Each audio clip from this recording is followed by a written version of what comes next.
Good morning world. Welcome back to my channel Kavi टूस। कैसे हैं आप सब?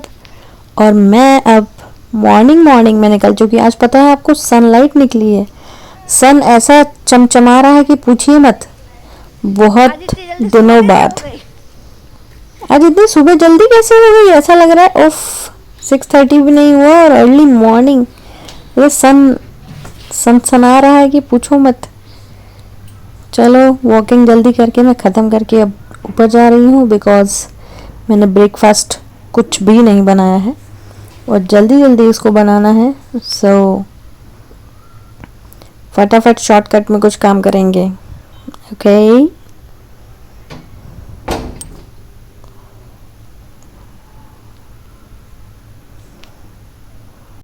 तो आज ब्रेकफास्ट में फटाफट वाली चीज़ें ही हैं। एप्पल है और गेस करो क्या है?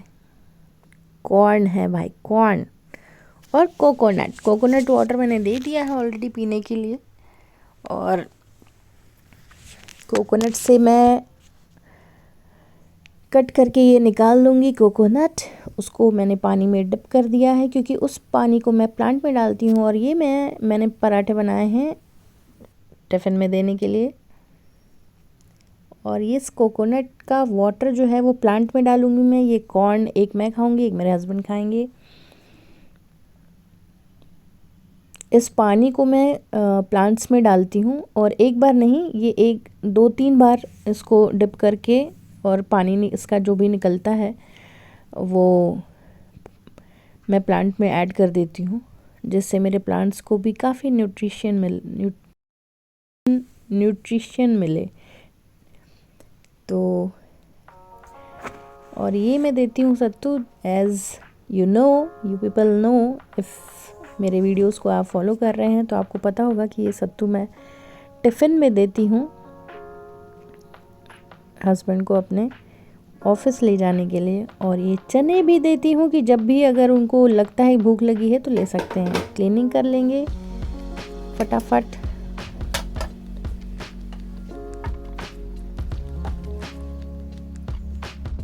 जैसे कि आपको पता है कि मैं लंच और डिनर एक साथ ही करती हूँ। इवनिंग में हम लोग 5 to 7 के बीच में कर लेते हैं। अभी मॉर्निंग में ये चीज़ जो मैंने खाया, इसके बाद मैं 12 बजे कुछ खा लूँगी।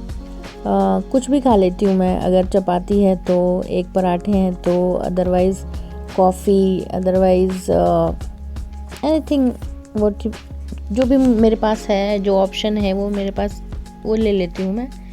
और इवनिंग में हम दोनों, जब मेरे हस्बैंड ऑफिस से आते हैं और मैं भी फ्री होती हूँ उस टाइम, तब जाके हम लोग 5 to 7 के बीच में हम लोग लंच और डिनर समझो एक साथ करते हैं, एक ही time.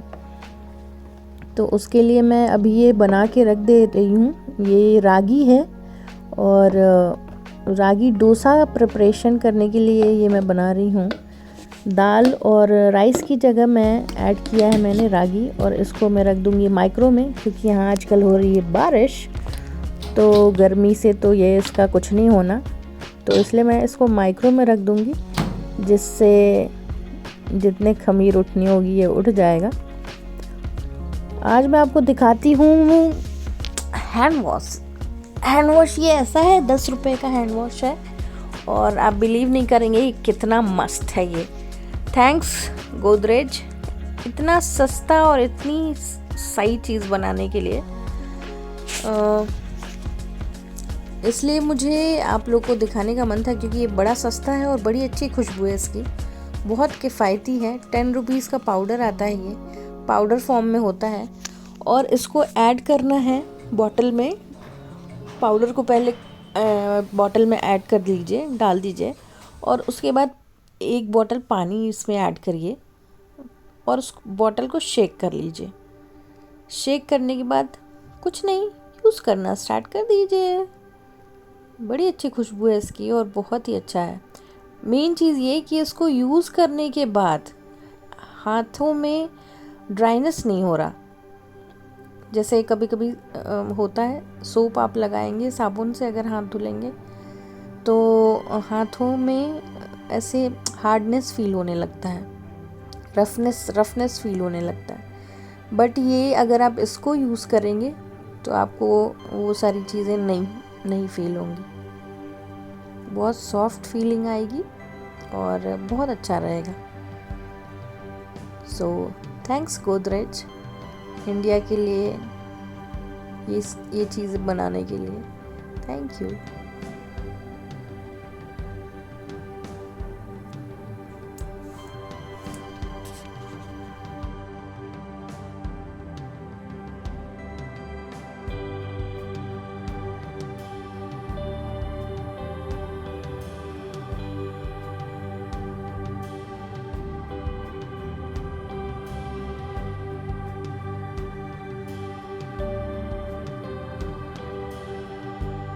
It's nice, it's really nice, softness है और काफ़ी अच्छा है।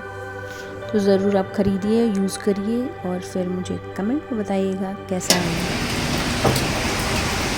पूरे दिन यहाँ बारिश होती रहती है।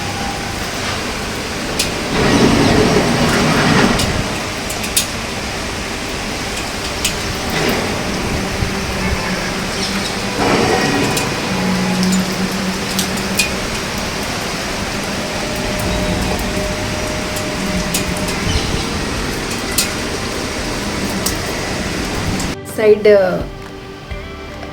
वो नहीं होता, मतलब पानी नहीं आता, इसलिए मैं सारे प्लांट्स को इस साइड से उस साइड लेके चली गई हूँ, जिसकी वजह से बारिश की पानी बहुत इम्पॉर्टेंट है प्लांट्स के लिए और वो उनको मिल सके।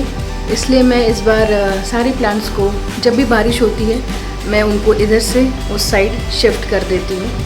तो आज मैंने वही किया है। मैं आज वेट कर रही थी अपनी हेल्पमेट का, और वो रहती है तभी मेरा कोई काम हो पाता है, अदरवाइज़ आई थिंक मुझे ऐसे लोग बहुत मिले हैं गुड़गांव में। तो मैं बहुत ज़्यादा लोगों के साथ थी।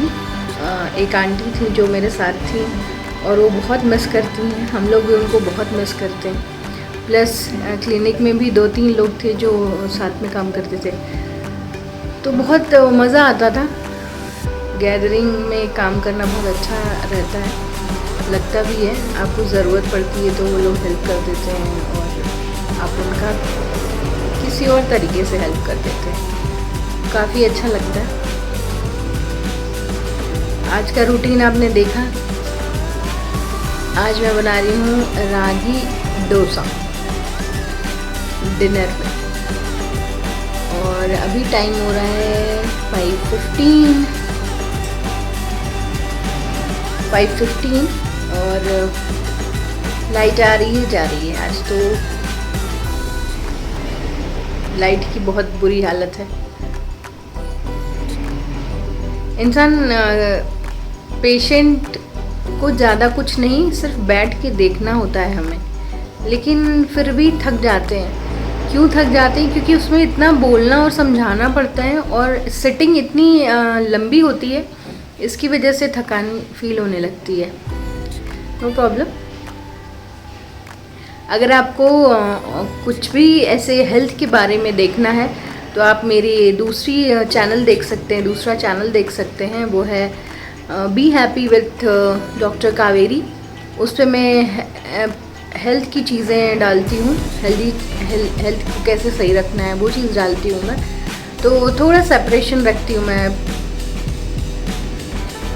उसमें सिर्फ हेल्दी चीज़ें ही डालती हूँ और इसमें आप लोग से बातें करती हूँ, उसमें मैं बातें नहीं कर सकती। थोड़ी सी पॉलिसी है मेरी लाइफ की, बट ऐसे लाइफ में हमेशा रहा है मेरे साथ कि मैं पर्सनल लाइफ और अपना वर्क हमेशा अलग मैंने रखा है। पर्सनल स्पेस मैं हमेशा ही रखी हूँ। मैं कभी भी सैटरडे संडे मोस्ट प्रोबेबली मैं काम नहीं करती हूँ, क्योंकि मैं हमेशा चाहती हूँ कि सैटरडे या संडे कोई भी एक दिन या दोनों ही दिन मैं अपने घर में ही रहूँ और घर के लोगों के साथ टाइम स्पेंड करूँ। हमेशा मैंने ये ध्यान दिया है कि मैं फैमिली के साथ रहूँ उस दिन, और अगर बाहर जाना है तो Friday night, Saturday Sunday cover करके फिर रिटर्न वापस आ जाएं, मंडे फिर ज्वाइन कर लें। ये मेरा हमेशा रहा है, और मैंने काम भी हमेशा ऐसे ही 8-9 साल से, मैं 9 साल से काम कर रही हूँ, और मेरा हमेशा ही ऐसे रहा है कि एटलीस्ट संडे मुझे छुट्टी मिले, या फिर संडे नहीं है, संडे पेशेंट्स हैं तो मैं ट्रीटमेंट करके और रिटर्न में घर आ जाऊँ।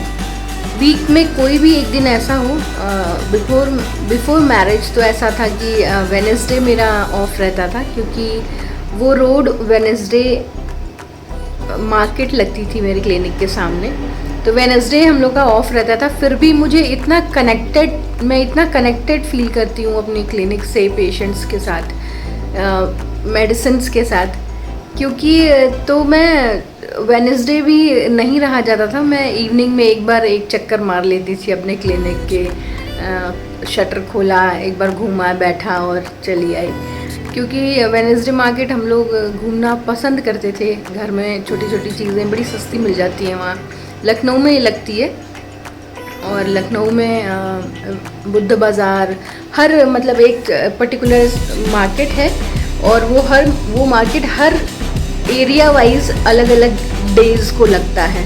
तो ये आप गूगल पे चेक कर सकते हैं, अब तो गूगल आ गया, उस ज़माने में तो उतना पता भी नहीं था। 2014, 15, 16 में इतना मुझे आइडिया नहीं था कि हाँ ये मार्केट पता चलता है कि गूगल पे या इंस्टा पे कि ये कब लगती है। अब तो बहुत लोगों को पता चलने लगा है कि कब लगती है, कहाँ लगती है, तो ये सब आइडिया ले सकते हैं आप लोग। और वो मार्केट ऐसी लगती है कि आपको छोटे से छोटा सामान और बड़े से बड़ा सामान मिल सकता है। वहाँ कपड़े ऐसे आते थे कि मुंबई के जो हीरो हीरोइन कपड़े पहनते हैं उसके मटेरियल आते हैं, और 250 से स्टार्टिंग है उनकी, 250 से स्टार्ट हो जाता है मीटर, उससे कम में भी मिलेगा, मतलब आपको कम भी मिलेगा, लेकिन अच्छे कपड़े की बात बता रही हूँ मैं, जो बहुत अच्छे होंगे और बहुत वर्क वाले होंगे, वो 250 से स्टार्ट हो जाते हैं, 250 रुपीज़ पर मीटर से स्टार्ट हो जाते हैं। और वहाँ आपको मटेरियल बहुत अच्छे मिलेंगे, कर्टन्स बहुत अच्छे मिल जाते हैं, और कुशन्स जो मैंने उस टाइम लिया था, आई थिंक मैं नहीं, मेरी भाभी ने लिया था कुशन्स उस टाइम, और मैंने कुशन दिल्ली से लिया था, सॉरी मैंने लिया था दिल्ली मार्केट से कुशन्स, जो मेरे बड़े अच्छे निकले थे, और बहुत सस्ते कुशन्स भी उसमें लखनऊ वाले मार्केट में मिलता था। उस टाइम मेरी भाभी ने लिया था, आई थिंक 260 में 4 और समथिंग 5 ऐसा कुछ था, तो बड़े सस्ते थे। इतने सस्ते तो मैंने कभी नहीं देखे, और मैं बिलीव नहीं कर पा रही थी कि इतने सस्ते मिल जाएंगे। तो उस टाइम मिले थे, तो उन्होंने वो आई थी तो लेके गई थी। और जब भी कोई आता था, अगर वेडनेसडे बीच में पड़ता है तो मैं तो ज़रूर बोल देती चलो चलो मार्केट चलते हैं, वो उस मार्केट में ज़रूर घूमेंगे, उसके बाद कहीं चलेंगे वेडनेसडे अगर है तो। और अच्छे लोग आते थे उसमें, लखनऊ के कुर्ते बहुत अच्छे मिल जाते थे सही रेट पे एकदम, कोई 600, 700, 800 उस टाइम, बड़े सही, मतलब फुल ऊपर नीचे दुपट्टा सब कुछ रहेगा उसमें, और वर्क रहेगा फुल लखनऊ चिकन वर्क रहेगा उसमें, चिकन एम्ब्रॉयडरी, बड़े अच्छे लगते थे वो मिल जाते थे। और लॉन्ग कुर्ते मिलते थे उस टाइम में, बड़े मैंने पहने हैं लॉन्ग जो चले थे, तो वो मैं पहनती थी उस टाइम। और मैंने हमेशा चेंज कर के चीज़ें पहनी लाइफ में। मैं बहुत मतलब लाइफ में मैं बहुत चीज़ें चेंज करती रहती हूँ, जैसे एक ट्रेंड निकलता है कि हाँ इस टाइम मैं यही पहन रही हूँ, तो मैंने गुड़गांव में जैसे हर टाइप के ड्रेसेस पहन के मैं क्लिनिक गई हूँ, बट उससे पहले मेरा रूल था कि मैं सूट ही पहनूंगी, बिलो कुछ बॉटम कुछ भी हो जाएगा, जीन्स, लेगिंग्स मैं प्रेफर नहीं करती थी कभी भी, लेगिंग्स से बेटर मुझे जीन्स लगता था, तो मैं जीन्स के ऊपर हमेशा कुर्ता पहनी हूँ। लेगिंग्स अलाउड नहीं था हमारे कॉलेज में, सॉरी जीन्स अलाउड नहीं था हमारे कॉलेज में, तो जीन्स की जगह लेगिंग्स उस टाइम कॉलेज में मैंने पहना है। बट कॉलेज जैसे ही छूटता था उसके बाद, कॉलेज के बाद मैं कभी भी लेगिंग्स नहीं पहनती थी और वो मुझे पसंद नहीं था उतना। बट उस टाइम उसी चीज़ का ट्रेंड था और वही अवेलेबल हो जाता था बहुत ईजीली, तो ठीक था। बट उसके और ये भी चीज़ बता दूँ मैं कि मैं हमेशा हेयर्स भी हमेशा चेंज करती रही हूँ। लाइफ में मैंने बहुत चीज़ें चेंज की है और बहुत तरीके से मैंने काम किया है। जैसे एलोपैथिक हॉस्पिटल में भी मैंने काम किया है, पंचकर्मा में भी काम किया है, खुद का क्लिनिक भी बहुत चलाया है मैंने, और बहुत मज़ा आता है मुझे ये सब करने में। मुझे एनजीओ में काम करना है, मुझे एनजीओ में काम करना है और मुझे वो ज्वाइन करना है। वो मुझे अभी मेरे ड्रीम में है कि मुझे एनजीओ में काम करना है। बट मैं अभी सर्च कर रही हूँ और मैं 1-2 कंपनी में ज्वाइन की, लेकिन बट मुझे मज़ा नहीं आया। क्योंकि आप देखो, अगर कहीं भी ये कोई कहे कि नहीं पेशेंट्स को हमारी कंपनी की मेडिसिन लिखनी है, आई डोंट थिंक सो कि सिर्फ आप ही की कंपनी की मेडिसिन, उसको जो नीड है आप वो दो। और आप कह भी रहे हो कि हम लोग तो फ्री सेवा कर रहे हैं, हम लोग तो, अरे तुम फ्री सेवा नहीं कर रहे हो, तुम अपनी बिजनेस चला रहे हो, तुम अपना बिजनेस चला रहे हो। तुमको ये नहीं चाहिए कि उनको क्या प्रॉब्लम है, उनको कुछ भी बेचना है, बस उनको कुछ भी सेल करना है, लिखना है, सेल करना है। कुछ भी प्रॉब्लम नहीं है तो कुछ और लिख दो, कोई भी एक बॉटल वो लेके जाएं 500 में। उनका ये फंडा है, आप लोग का ये फंडा है। तो ऐसे जगह मज़ा नहीं आता काम करने में। इंडिया में इतने ज़्यादा कंपनी हो चुकी है आयुर्वेदिक, इसीलिए बदनाम है आयुर्वेदा। आप देखो मोदी केयर में ब्राह्मी मिल रहा है, क्या तुक है। ब्राह्मी वही ड्रग है जो ज़ांडू में मिल रहा है, जो दूसरी कंपनी में मिल रहा है, बट वही ब्राह्मी उसमें ज़्यादा कॉस्टली मिल रहा है। क्यों भाई? उसमें क्या गोल्ड मिला दिया है? नहीं ना। उसमें क्या ऐसा प्रोसीजर मिलाया है जो आयुर्वेद में दूध पापेश्वर नहीं दे पा रहे हैं, जो ज़ांडू नहीं दे रहा, सांडू नहीं दे पा रहे हैं, जो डाबर नहीं दे पा रहे हैं। मुझे नहीं समझ में आ रहा कि फॉरएवर क्या दे रहा है। कंपनीज शुद्ध चीज़ें, अच्छी चीज़ें नहीं देती हैं। एलोवेरा जूस इनके काफ़ी अच्छे हैं, ग्लूकोजामाइन काफ़ी अच्छा है, लेकिन इतना ज़्यादा कॉस्ट क्यों है? आई एम सेइंग इतना ज़्यादा कॉस्ट क्यों है? वही मेडिसिन आयुर्वेदिक कंपनी सस्ते में बना रही है और वही मेडिसिन पेशेंट्स जब आते हैं तो कहते हैं बहुत महंगा है। एलोपैथिक 2 रुपए में केमिकल दे रहा है, तुमको खिला रहा है, वो अच्छी चीज़ है तुम्हें। वो हम प्लांट्स के रूट्स को पाउडर बना के फिर फॉर्म करके कि ख़राब ना हो, उसको टैबलेट फॉर्म बना के आपको सेल कर रहे हैं। इतनी मेहनत के बाद तो आपको महंगा लग रहा है, तो हटाओ यार, तुम लोग मरो ऐसे ही, केमिकल खाओ और ये बकवास कंपनीज जो हैं उनकी चीज़ें खरीद के खाते रहो। क्या करना है? हमें एक टाइम आता है जब मन उठ जाता है आप लोग को भी ये सब चीज़ें बताने में कि क्या खाओ और क्या नहीं खाओ। इंसान बहुत कुछ कह रहा है लेकिन कभी सोच नहीं पा रहा है कि क्या करेक्ट है और क्या करेक्ट होना चाहिए, जो एक्सेप्ट करना चाहिए। क्या चीज़ें एक्सेप्ट करें और क्या एक्सेप्ट ना करें, ये इंडिया में समझ नहीं आ रहा, जबकि फॉरेनर्स को समझ में आ रहा है। फॉरेनर्स को क्यों समझ में आ रहा है, ये खुद समझो बैठ के कभी, कि उन्हें क्यों चीज़ें, इंडियन चीज़ें समझ में आ रही हैं। ओम समझ में आ रहा है, गायत्री मंत्र समझ में आ रहा है, योगा समझ में आ रहा है, आयुर्वेदिक काढ़ा समझ में आ रहा है, आयुर्वेदिक मसाले समझ में आ रहे हैं, इंडियन मसाले समझ में आ रहे हैं, आयुर्वेदिक मेडिसिन समझ में आ रहा है, रिश्ते समझ में आ रहे हैं। इंसानों को ये समझ में आ रहा है कि कितने फ्रीडम देना चाहिए, कितना नहीं। इंडिया की चीज़ें उतनी ही वो एक्सेप्ट कर रहे हैं जितना उनको करना चाहिए, लेकिन इंडिया वाले वो एक्सेप्ट कर रहे हैं जो एक्सेप्ट उनको नहीं करना है। फॉरेनर्स वही एक्सेप्ट कर रहे हैं जो जितना उनको करना चाहिए। बट इंडियंस वो एक्सेप्ट कर रहे हैं जो उनको नहीं करना चाहिए। पिज़्ज़ा बॉडी के लिए, हेल्थ के लिए अच्छा नहीं है, बट वो एक्सेप्ट किए हैं, इंडियंस एक्सेप्ट किए हैं और बहुत दिलो जान से एक्सेप्ट किए हैं। KFC सड़ा हुआ चिकन खा रहे हैं, एक्सेप्ट किए हैं, लेकिन बट वो दिलो जान से एक्सेप्ट किए हैं। आप लीसियस की चिकन में और किसी भी लीसियस और जो ऑनलाइन ये मिल रहा है और फ्रेश में, दोनों में डिफरेंस देखिए कितना, तुरंत में ही कितना डिफरेंस होता है। तो आप सोचो कि KFC का अगर कोई खा रहा है तो कितना ज़्यादा डिफरेंस होगा, कितनी ज़्यादा प्रॉब्लम होगी उसको खाने पे। अगर अब भी आपको नहीं समझ में आ रहा है कि क्या एक्सेप्ट करना चाहिए, क्या एक्सेप्ट नहीं करना चाहिए, I can't tell anything on this. India में बहुत कुछ है, और जितने अच्छे से आप इंडिया में रह सकते हैं, जितनी अच्छी से आप इंडिया में आगे बढ़ सकते हैं, दूसरे कंट्री में आप कुछ भी नहीं कर सकते।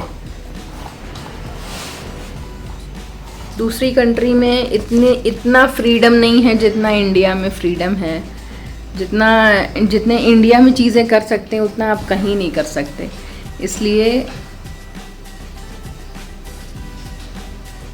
इसलिए बोल रही हूँ कि इंडियंस वही एक्सेप्ट करिए जो आपको लगता है कि एक्सेप्ट करना है।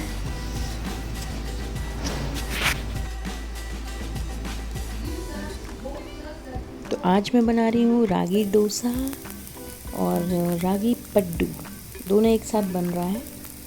पड्डू इसलिए क्योंकि वो जल्दी बन जाता है और डोसा बनाने में बहुत टाइम लगता है। गैस थोड़ा मैं कम करके बनाती हूँ इसको। देखते रहिए और चैनल को सब्सक्राइब, लाइक और कमेंट करते रहिए। मिलते हैं नेक्स्ट ब्लॉग में। हंसते रहिए, मुस्कुराते रहिए, हेल्दी खाते रहिए। ये बहुत हेल्दी और टेस्टी होता है। इसको बना के आप इजीली खा सकते हैं। कुछ नहीं, रागी में सिर्फ आप जो राइस की जगह जो आप बैटर बनाते हैं, तो राइस की जगह दाल के साथ रागी डाल दीजिए और बना लीजिए, फिर खा लीजिए। मिलते हैं नेक्स्ट ब्लॉग में। Thank you, take care, bye shy.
बहुत हुई बातें, चलिए चलते डोसा बनाने। आज मैं रागी डोसा बना रही हूँ और कुछ जल्दी जल्दी में इसलिए पड्डू भी बना लूँगी उसी से, क्योंकि डोसा बनने में टाइम लगता है और ये जल्दी हो जाता है। तो दोनों के साथ आप सांभर चटनी दोनों लेके खा सकते हैं। तीनों गैस पे मुझे कवर करना पड़ता है एक साथ, क्योंकि ये बहुत स्लो पकता है और मैं स्लो गैस पे ये सारी चीज़ें बनाती हूँ। जितना स्लो गैस पे आप खाना बनाएंगे उतना अच्छा होता है। तो स्लो गैस पे ये पकाइए। काफ़ी हेल्दी फूड होते हैं ये, स्लो अगर आप बनाया आपने तो।